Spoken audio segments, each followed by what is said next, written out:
অসুরপুত্র মহিষাসুর হাজার বছরের তপস্যায় ব্রহ্মাদেবের বরে আশীর্বাদ তুষ্ট হয়ে স্বর্গ মর্ত পাতাল জুড়ে আধিপত্য বিস্তার করে দেবতাদের স্ব রাজ্য থেকে বিতাড়িত করে আপন অসুর রাজ্যে শক্তি বিস্তার করতে লাগল।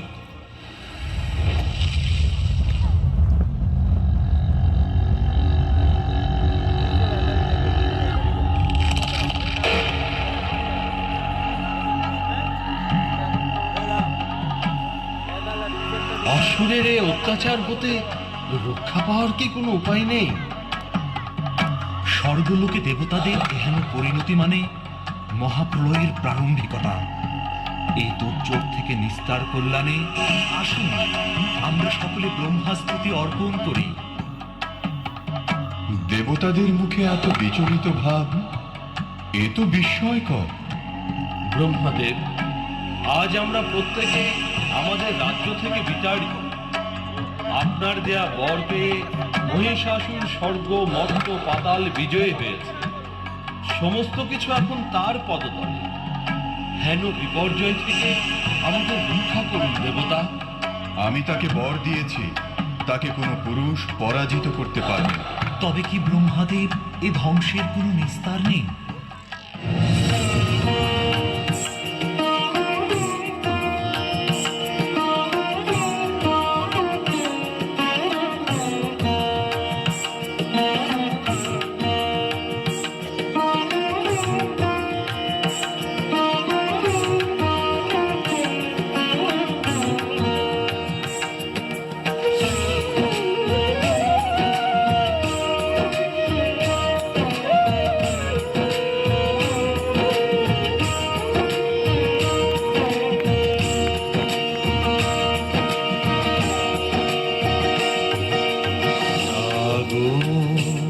তুমি জাগো জাগো দুর্গা, জাগো দশ প্রহরণ ধারিণী, অভয়া শক্তি বল প্রদায়িনী। তুমি জাগো জাগো, তুমি জাগো।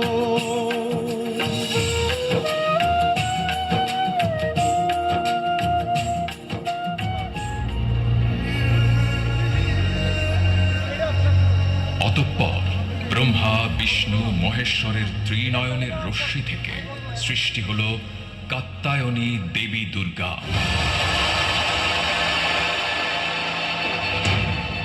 মা, মাগো, সৃষ্টির সকল কিছু আজ মহিষাসুরের পদতলে পৃষ্ঠ। আমরা সকলে স্বর্গলোক ছেড়ে তোমার দ্বারস্থ হয়েছি মা। তোমার দশমহাবিদ্যা শক্তি রূপী পারে সৃষ্টি প্রলয় যজ্ঞের উপসংহার স্বরূপে প্রতিমা বলতে। দুশ্চিন্তা করো না বৎস, তোমাদের মা এসে গেছে।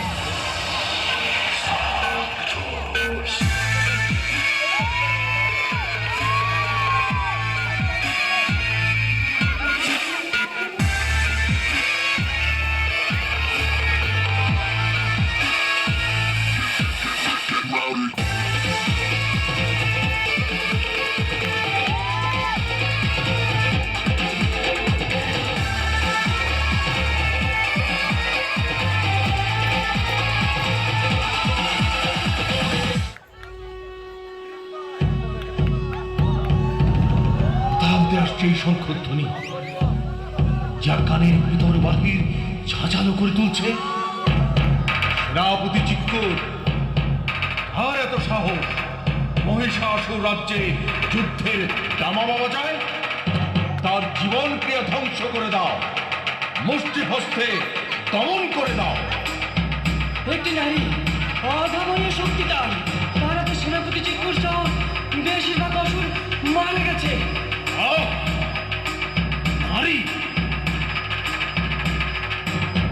কে সেই নারী? দুর্গা, ভারী ভারী অস্ত্র শস্ত্রে সজ্জিত, রক্ত চোখে আগুন জ্বলে। আগুন? ওই নারীর আগুন আমি জল বানিয়ে খাই, মহিষাসুরকে করবে বধ।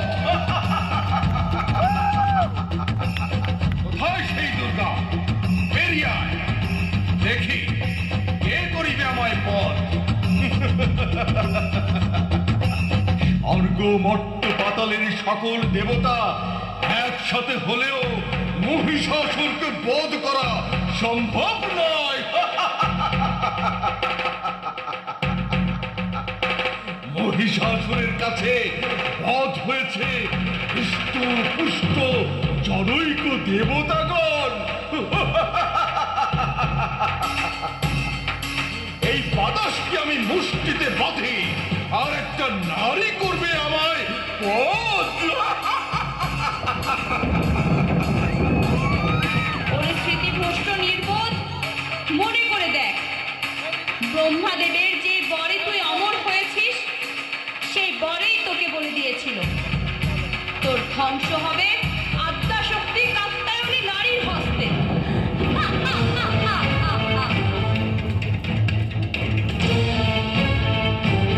অনন্ত বিশ্ব জগতের মূলে যে শক্তি, আমি সেই মহাশক্তি, মাতৃকা শক্তি, কান্তার বাসিনী, কপালিনী দুর্গা।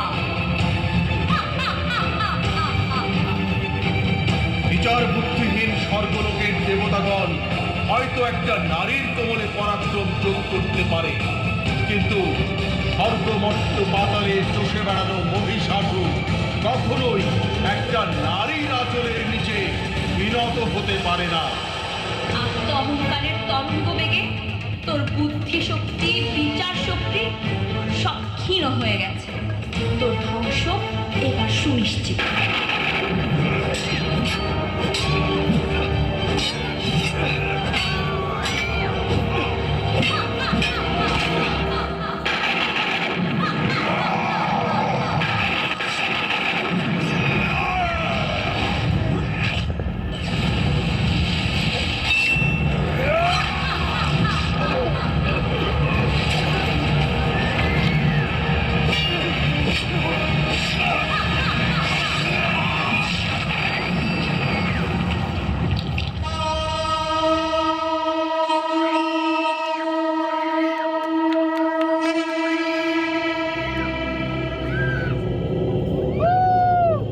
দয়া করো গো মা, দয়া করো।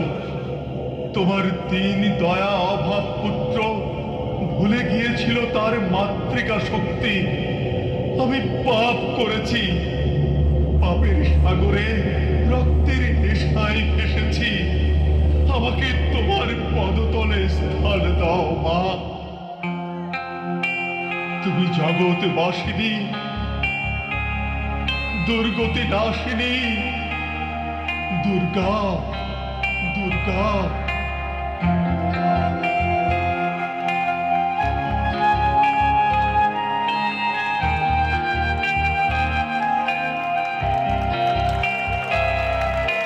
বাজলো তোমার আলোর বিনু, মাতলো রে ভুবন, বাজলো তোমার আলোর বিনু। আজ প্রভাতে শিশুর সুরে খুলে দিল মন, বাজলো বাজলো বাজলো তোমার আলোর বিনু।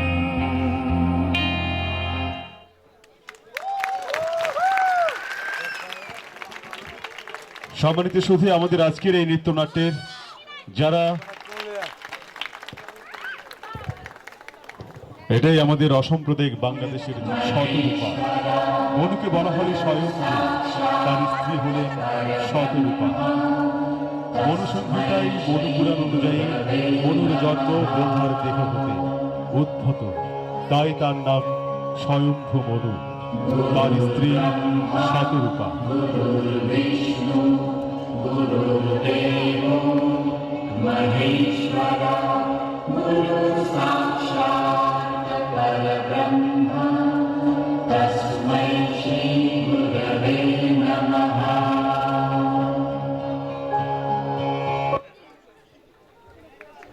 ব্রহ্মার 7 জন মানস পুত্রের সম্মিলিত নাম সপ্তর্ষি।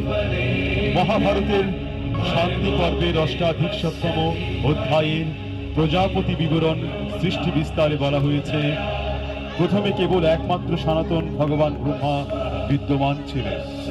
অনন্তর তাহার মরীচিকা, অত্রি, অঙ্গিরা, পুলস্ত, পুলহ, ক্রতু, বশিষ্ঠ এই 7 অগ্নিতুল্য পুত্রের উৎপত্তি হয়। ভারতীয় নক্ষত্রবিদগণের মতে উত্তর পূর্ব আকাশে একটি নক্ষত্র মণ্ডল হল সপ্তর্ষি মণ্ডল।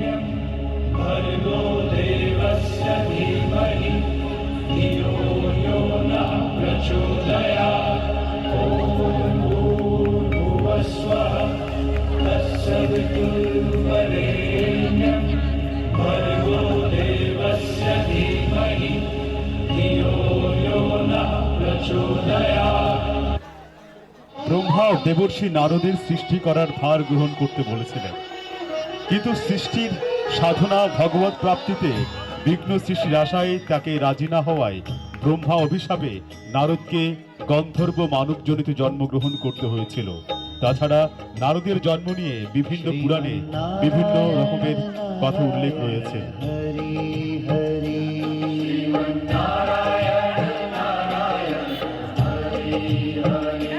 श्रीमन्नारायण नारायण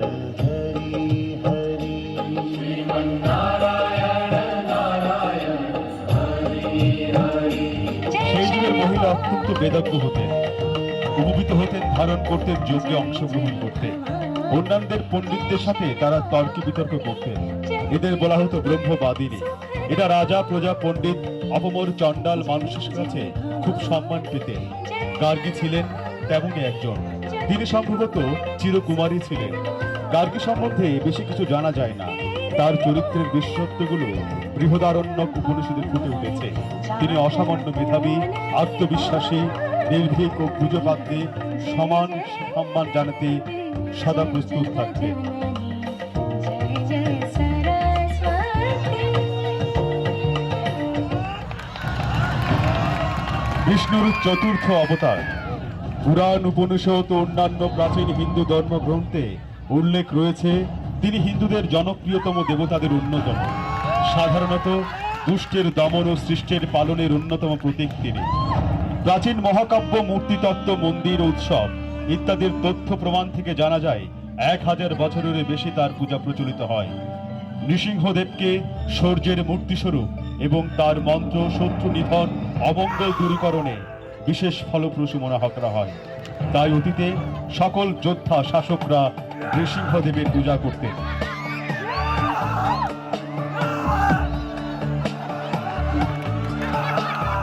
शुक्लाम्बरधरं विष्णुं शशिवर्णं चतुर्भुजं দৈত্যরাজ বলিকে দমন করার জন্য বিষ্ণু বামন রূপে অবতীর্ণ হয়েছিলেন এই পৃথিবীতে।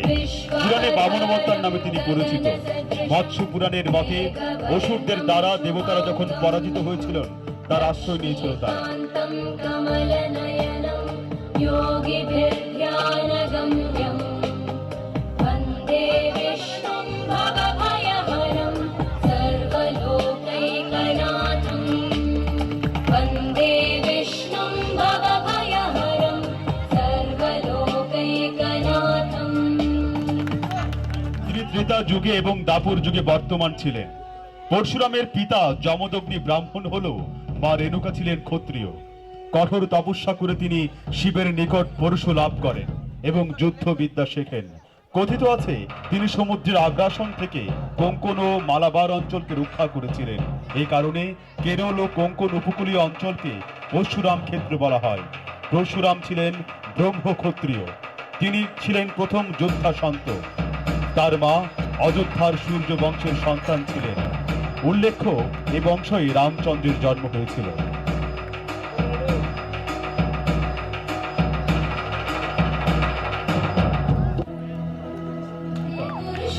আমাদের হিন্দু ধর্মের খুবই জনপ্রিয় রাধা কৃষ্ণ আমাদের হিন্দু সম্প্রদায়ের দুটি জনপ্রিয় দেব দেবী। হিন্দু ধর্মে সম্মিলিতভাবে ঈশ্বরের পুরুষ সত্তা ও প্রকৃতি সত্তার যুগল স্বরূপ হিসেবে পুজো করা হয়। গৌড়ীয় বৈষ্ণব শাস্ত্র মতে কৃষ্ণ প্রায় স্বয়ং ভগবান বলে উল্লেখ করা হয় এবং রাধা ছিলেন একজন যুবতী নারী। তিনি একজন গোপিনী যিনি পরম সংসারী ছিলেন।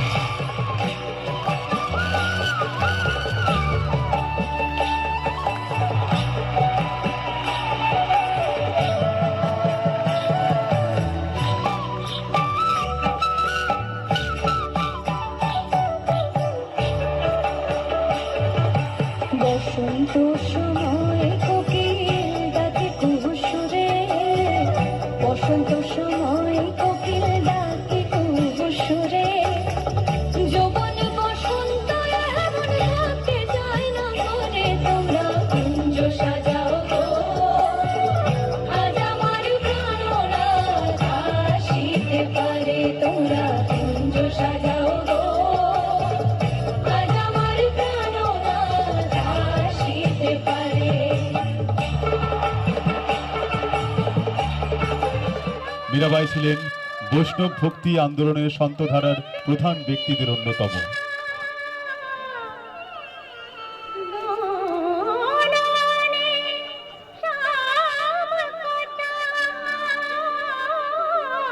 মীরাবাইয়ের গান ও তার সম্প্রদায়ের তার যে সম্পর্ক রয়েছে তা নিয়ে বহু গল্প প্রচলিত রয়েছে তার জীবন বৃত্তান্তে।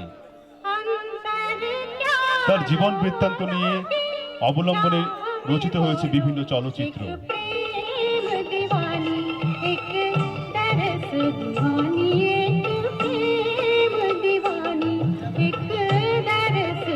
কৃষ্ণ ভক্তির অপরূপ এক ভক্তির নাম ছিল মীরাবাই।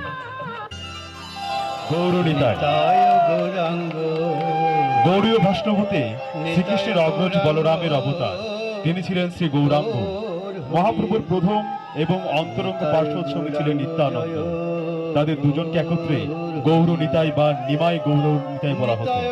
তিনি নিত্যানন্দ বৈষ্ণবীয় পঞ্চতত্ত্বের একজন। গৌর হরি নিতায় গৌরাঙ্গ জয় গৌর হরি, নিতায় গৌরাঙ্গ জয় গৌর হরি,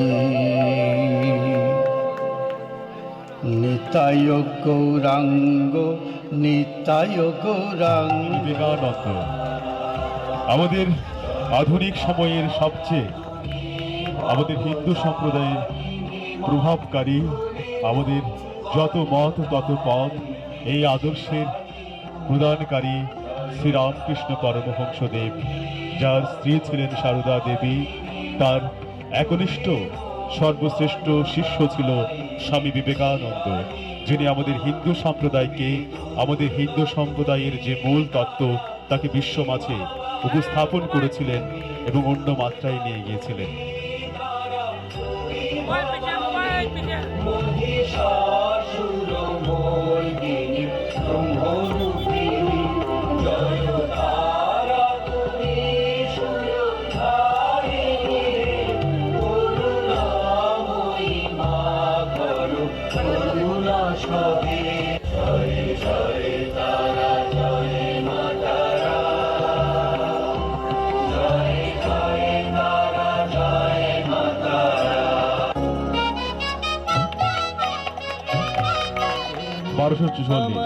তিনি ছিলেন একজন হিন্দু তান্ত্রিক। তিনি তারাপীঠে বাস করতেন। তিনি তারা দেবীর ভক্ত ছিলেন এবং মন্দিরের কাছে শ্মশান ঘাটে সাধনা করতেন।